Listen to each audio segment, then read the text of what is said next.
নমস্কার বন্ধুরা, কেমন আছেন সবাই? আশা রাখি সবাই ভালো আছেন। ভাস্করস ব্লগে আপনাদের সবাইকে স্বাগত। আজকে একটি নতুন ভিডিও নিয়ে এসেছি। আপনারা সামনে দেখতেই পাচ্ছেন যে আমি আমার বাড়ির পেছনের দিকে একটা ছোট পন্ড তৈরি করেছি। আমি আপনাদের দেখাতে চাই যে এরকম যদি বাড়ির পেছনে একটা সবুজে ঘেরা পন্ড তৈরি করতে চান, তাহলে খুব সহজেই কীভাবে তৈরি করতে পারেন। কোনো এক্সপেন্সিভ মেটেরিয়াল আমি কিচ্ছু ব্যবহার করিনি। পন্ডটা আগের থেকেই তৈরিই আছে। আমি জাস্ট বের করে একটুখানি দেখাচ্ছি।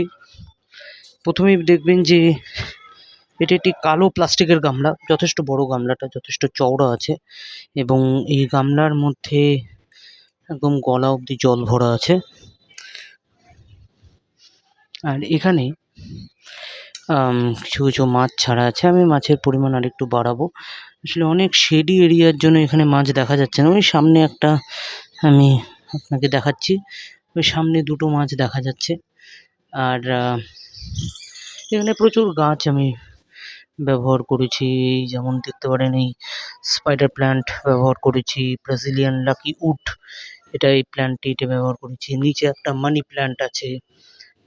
তবে একটা ব্যাপার, যে এখানে সমস্ত প্ল্যান্ট কিন্তু গাছের জলের ওপরে আছে। একটাও ওয়াটার প্ল্যান্ট নয়, অর্থাৎ একটাও জলের গাছ নয়, সবই স্থলভাগের গাছ।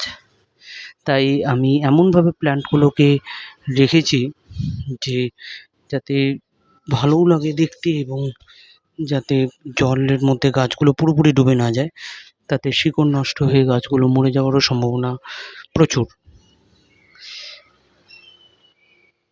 আমি একটু দেখিয়ে দিচ্ছি কীভাবে আমি করেছি। দেখুন,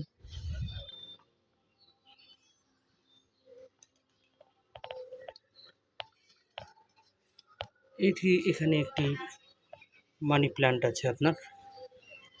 এই মানি প্ল্যান্টটাকে যদি আমি বের করি, একটি কাঠের পাটাতন। এই কাঠের পাটাতনটাকেও আমি বের করে দিলাম।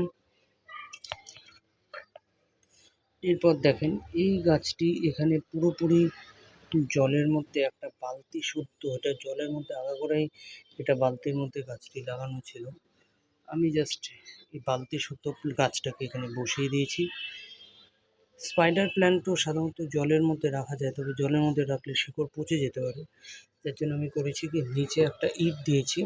এই দেখুন ইট, উপরে একটা পুরনো প্লাস্টিকের টব, তার উপরে স্পাইডার প্ল্যান্টটাকে বসিয়ে দিয়েছি যাতে এটা ভালো লাগে দেখতে। এবার আমি আবার পাটাতনটাকে দিয়ে দিচ্ছি।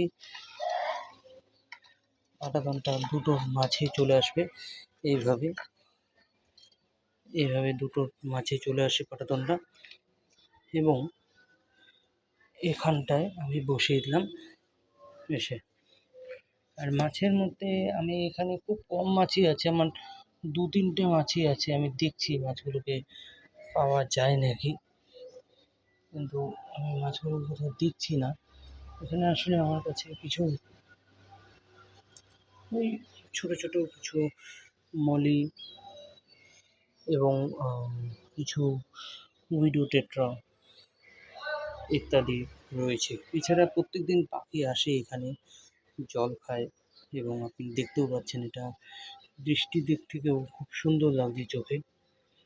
এই দেখুন, একটি মলি মাছ এখানে রয়েছে, ওই দেখুন। তো এই ছোট্ট একটি ভিডিও নিয়ে আপনাদের কাছে উপস্থিত হয়েছিলাম। ধন্যবাদ। এরকম আরও অনেক ভিডিও দেখার জন্য আমার চ্যানেলটিকে লাইক, শেয়ার এবং সাবস্ক্রাইব করবেন। ধন্যবাদ।